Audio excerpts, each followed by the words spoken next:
After recently experiencing Final Fantasy VI for the very first time, you guys wanted me to go a bit more into the story. So as promised, this video is focusing on the story and emotional themes of Final Fantasy VI and why it was so special to me as a newcomer to the Final Fantasy series. If you haven't watched my initial thoughts about playing this game for the first time, you can click right here or check it out after this video if you want to see me dive deeper into the mechanics and gameplay itself, as this will primarily be my thoughts on the story. When I first started pondering about playing the Final Fantasy series, I really didn't know how to feel about it.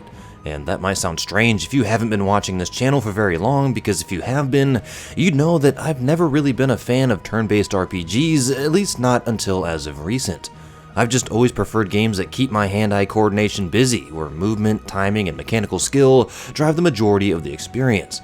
Now, to be fair, I had already been turning into a fan of RPGs by the time I actually played Final Fantasy VI, but when I first started thinking about playing it a few months ago, I still wasn't sure. Well, I had no idea just how much of an impact a little RPG released for the SNES would have on me. At some point during my playthrough, it stopped feeling like another classic game I was checking off of a list to see what all the hubbub was about, and more of a truly life-altering experience. Without even realizing it, I found myself thinking about its characters long after I had stopped playing. That opening theme as our main characters marched through the snow played in my head over and over and over again. I'd catch myself wondering what was waiting around the next corner, not because I wanted to get through the game or get to the next plot point for the sake of progression, but because I genuinely cared about the people who were joining me on my journey. When I reached the end, I wasn't thinking about the espers or the combat mechanics or a lot of the other things I usually discuss in my videos. I was thinking about loss. And that's because beneath all of its magic, gameplay, and well, fantasy, Final Fantasy VI is a story about something everyone experiences at some point. It isn't even really asking how the heroes are gonna save the world. It's asking a much more somber and uncomfortable question. What do you do after you've already lost it? Not after things almost fall apart or after a temporary setback. What do you do when everything you believed in is already gone? That question hangs over nearly every character within the game, and it's the reason this story in particular has stayed with me long after I've finished it. Most fantastical stories make the promise that no matter how dark things get, everything will eventually return to normal. When the hero of time defeats Ganon, he's sent back in time to relive the childhood he lost. When Frodo throws the One Ring into the fiery pits of Mordor, a promise of peace is spread across Middle-earth. Final Fantasy VI never makes that promise. Instead, it explores what happens when normal is gone forever and never coming back. The only thing left to do is to decide whether or not life is still worth living.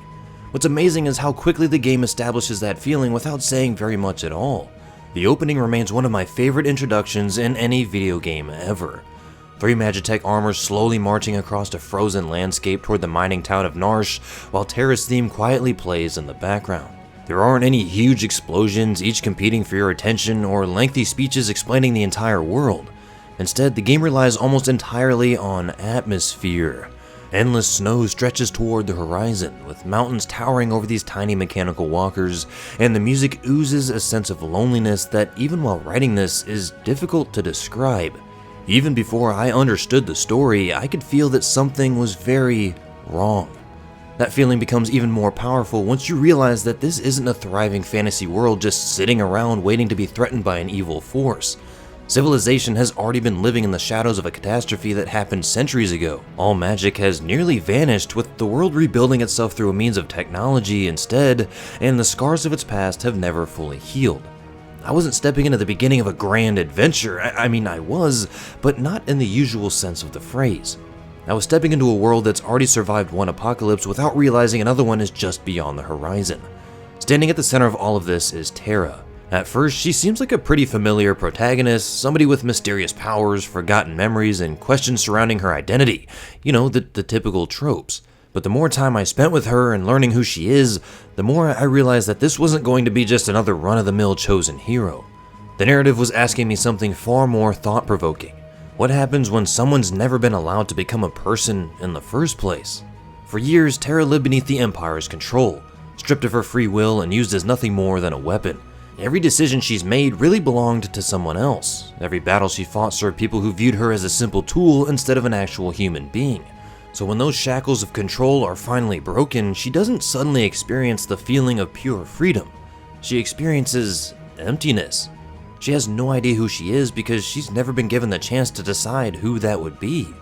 What makes her journey so compelling and well done isn't just that she's trying to recover her lost memories.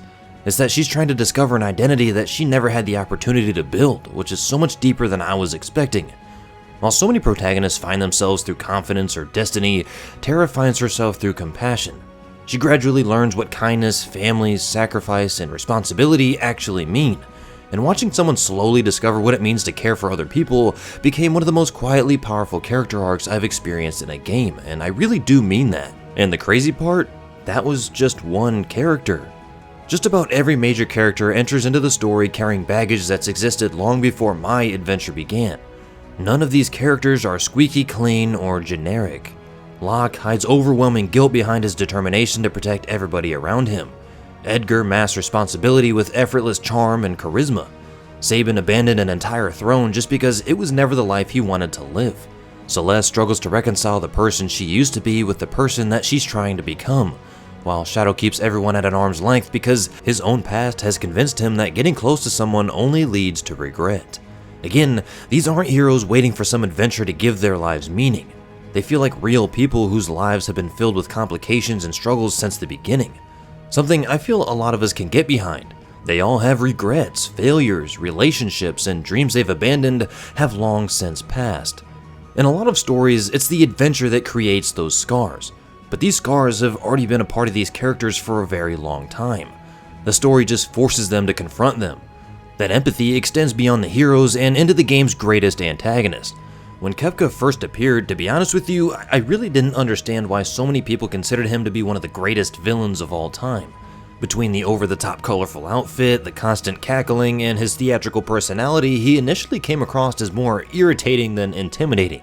I kept waiting for the moment that would explain everything about him, like, here we go, give me the inevitable dialogue dump, tell me about his tragic childhood, or how he's just a misunderstood, sympathetic character, which, by the way, is one of my biggest pet peeves about a lot of villains nowadays. They always try to humanize them or make them misunderstood. I mean, what happened to a villain just being evil? Because he is. He's just a bad guy. Sometimes that's all you need. But that moment never came. At first, I thought it was a weakness because it was something I wasn't used to, but eventually, I realized it was exactly what made him so unforgettable. Like I said, unlike so many villains who are driven by revenge, justice, or power, Kefka simply wants to prove that hope itself is meaningless. He doesn't even want to build a world more to his liking. He wants to convince everyone that the very idea of a better world is nothing more than an illusion. That's way more terrifying than someone who just wants to conquer kingdoms because you can reason with ambition, you can understand revenge, and you can at least get somewhat behind somebody who thinks they're on the right side of history. But how do you stop somebody who believes that love, happiness, and purpose are nothing more than temporary distractions before inevitable suffering? It was around this point that I realized Final Fantasy VI was going to be unlike anything I had ever experienced before. It was building towards something heavy, a story that wasn't exploring themes of good versus evil, but whether hope itself could survive in a world determined to get rid of it. But what impressed me even more so was how patient the game was in earning that emotional investment. A lot of games, modern in particular, often try to hook you with shock value, huge betrayals, or cinematic spectacle within the first few hours in hopes of keeping the attention of your doom-scrolling brain for another 5 minutes. Well, Final Fantasy VI takes the opposite approach, giving you time to simply exist alongside these characters. Edgar and Sabin tease each other like brothers who have spent their entire lives learning exactly how to get under the other one's skin. Locke throws himself into danger because saving other people has become his way of making peace with the one person he couldn't save. Ever since Rachel's death, he's carried the unimaginable weight of believing that he failed her, and every reckless act of heroism feels less like courage and more like someone desperately trying to atone for a mistake they can never undo. Cyan clings to honor while the world around him changes faster than he can even understand. None of these moments seem especially dramatic on their own, but together they accomplish something that's a lot more important than spectacle. Again, they make these characters feel real, which is exactly why Doma hurts as much as it does. Until that point, to me, Kefka had still felt more unpredictable than actually terrifying. But then instead of attacking Doma Castle head-on, he poisons the entire kingdom's water supply. Soldiers, civilians, families, and children, it didn't matter to him. Thousands die before they even realize that they're under attack. There isn't a climactic battle or one final Hail Mary attempt to stop him. One second, an entire kingdom still has hope, and the next, it's nothing more than a sad, depressing silence. What affected me so much wasn't just the horror of the act itself, but Cyan. Watching him desperately search the castle only to discover that his wife and son have died alongside everyone else is the moment Final Fantasy VI stopped feeling like a fantasy game and became a genuine tragedy. I mean, what even is this game, bro? Your boy's eyes were starting to swell up with tears here. Cyan's grief isn't quickly pushed aside so the story can continue, nor is it treated as a single emotional beat meant to shock you before moving on, which is a complaint that I've had with a few games I've played within my Regress series. It's a ball and chain that he drags behind him for the rest of the journey, even shaping the way he speaks, dictating the choices he makes, and ultimately the person he becomes. That was the moment I realized the writers of this game understood something many stories don't. Grief isn't something real people conquer, it's something they learn to carry and live with.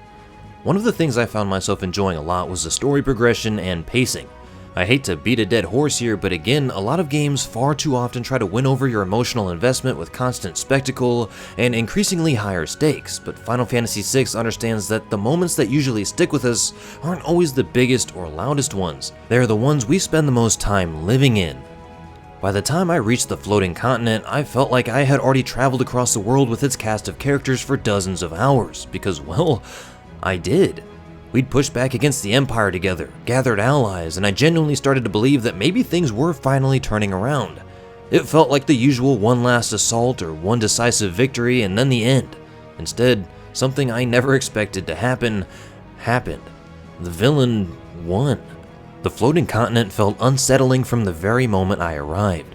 With music that never lets you relax, even the environment itself feels unstable, and every step forward carries the sense that you're walking towards something irreversible. Even without knowing what's about to happen, the game ever so quietly prepares you for disaster. Then standing before the warring triad, Kefka simply moves the statues out of alignment, and with one deceptively simple act, the balance sustaining the entire world completely collapses. Continents tear apart, oceans swallow civilizations, cities crumble beneath the chaos, and everything I've spent the entire game trying to protect disappears in a matter of seconds. I remember sitting there thinking, there's no way this is where the game is going, right? I mean, there has to be a catch or something. Surely we can reverse this somehow. Maybe we can boot up the old Regress series video game time travel machine and do something about this. Video games and even movies almost never commit to consequences that are this permanent. Even when villains appear to succeed, there's usually one last plot device that's waiting right around the corner, but nope, Final Fantasy VI never offers one. And you know what, as depressing as it is, I respect the hell out of that. The world of balance is gone. That single moment completely changed how I viewed the game. Suddenly, every conversation I'd ever heard about Final Fantasy VI being one of the greatest stories in gaming made perfect sense. It wasn't just because of a single shocking twist or just because of the characters. It was because the game had the confidence to permanently break its own world, and then it forces both its characters and you as the player to keep moving forward through the aftermath. When control finally returns, you're no longer surrounded by your companions. You're Celeste stranded alone on a tiny island after an entire year has passed. Your friends are gone, civilization has collapsed, and the woman who spent so much of the first half questioning whether she deserved forgiveness now believes she's the last person left alive. The solitary island sequence is one of the quietest moments, and yet it's also one of the loudest emotionally speaking. There isn't really anything crazy happening on screen trying to tell you what to feel. It's just Celeste and Cid trying to survive in a world that no longer resembles the one they fought so hard to save. What makes this section so powerful is just how honest it feels. Depending on your actions, Cid could still die despite everything you do to save him. I love that the game actually allows for that possibility because, again, it understands something a lot of stories avoid. Sometimes effort isn't enough. Sometimes people still slip away no matter how desperately you want to save them. Life doesn't always reward good intentions, and Final Fantasy VI never pretends otherwise. But then came the scene that created the title for this video. The scene that actually broke me. Believing everyone she cared about is gone, Celeste climbs to the edge of a cliff and throws herself into the ocean below. Are you kidding me? Like, what? When this happened, I just sat in my chair looking at my screen. I didn't even know what to feel. And the hardest part is, there isn't even a dramatic speech beforehand. The game never tells you how heartbreaking the moment is, it trusts you to understand it without emotional manipulation, and because of that, it is incredibly effective. Celeste isn't acting out of anger or impulse or exacerbated emotions, the poor girl is just exhausted. She's reached the point where she truly believes there's nothing left worth living for, and that's a far more painful kind of despair. Thankfully, for the sake of our own mental health, that's not where her story ends. When she notices Locke's bandana tied around the wing of a passing bird, everything changes, and I love this moment because objectively speaking, pretty much nothing has changed. The world is still broken and her friends are still missing. She has no guarantee that anyone survived. The only thing that's different is that for the first time, she has a reason to believe that they might have. And that tiny possibility becomes enough, and I think that's one of the most beautiful moments and themes in the entire game. A lot of times, I feel like we can sometimes imagine hope as a certainty, believing things will eventually work out if we just hold on long enough. Final Fantasy VI argues that hope isn't a certainty, and that's the whole point of hope. It's just finding that one reason, that one thing you need to hold on to keep taking the next step, even when you have no idea where it will lead. That idea becomes the emotional foundation of everything that follows. The world of Ruin immediately separates itself from every RPG I've ever played, which is what, like 4 now? Because after destroying its world, Final Fantasy VI does something very intelligent. It refuses to rush the ending. Rather, it hands you an airship and asks you to explore, and at first, that was a bit of a shock after such an insane catastrophe. I expected the story to become more urgent, but it actually slows down, giving both the characters and you as the player time to process what they've lost. That was one complaint I had about Illusion of Gaia. The more I thought about it, the more perfect that structure became, because that's exactly what grief feels like. There isn't one obvious path forward after your world falls apart, whatever that world may be. You just keep moving forward, hoping that somewhere along the way you'll find the people or maybe even the version of yourself that you've been searching for all along. Every reunion carries emotional weight because each character has spent the last year surviving in their own way. Cyan learns that honoring the people we've lost is more important than trying to escape grief. Locke finally realizes that endless guilt isn't the same thing as unconditional love. And Terra, caring for the orphan children in Mobliz, finally answers the question that's followed her since the beginning of the game. Like we spoke about earlier, she doesn't discover herself through destiny, prophecy, or some predetermined fate, but through compassion, choosing to become the family those children no longer have. One by one, each character finds their own reason to keep moving forward, not because the pain is gone, but because they've decided that despair doesn't deserve the final say. That's what makes the march toward Kefka's tower so powerful. They're no longer fighting to restore the past, they're fighting for the future. Like I said, I kept expecting there to be a reveal of a cliché tragic backstory that would explain Kefka, but there never is. The story refuses to change him. He believes life has no meaning because everything eventually disappears. Kingdoms fall, dreams die, and every person is eventually forgotten, and what's crazy is the events that unfold almost prove him right. The world really does collapse, the heroes do fail, and millions do actually die. Kefka was never wrong about suffering, he was wrong about what suffering means, and that's what has stayed with me. Final Fantasy VI never tries to convey to you that life is meaningful because it's easy or because everything works out in the end. Instead, it spends nearly your entire playthrough showing you the opposite. These characters lose people they love, their homes, and their sense of purpose, yet they choose to keep living anyway. Not because they're 100% sure things are going to get better, but because they believe life is still worth fighting for. And that's what defeats Kefka.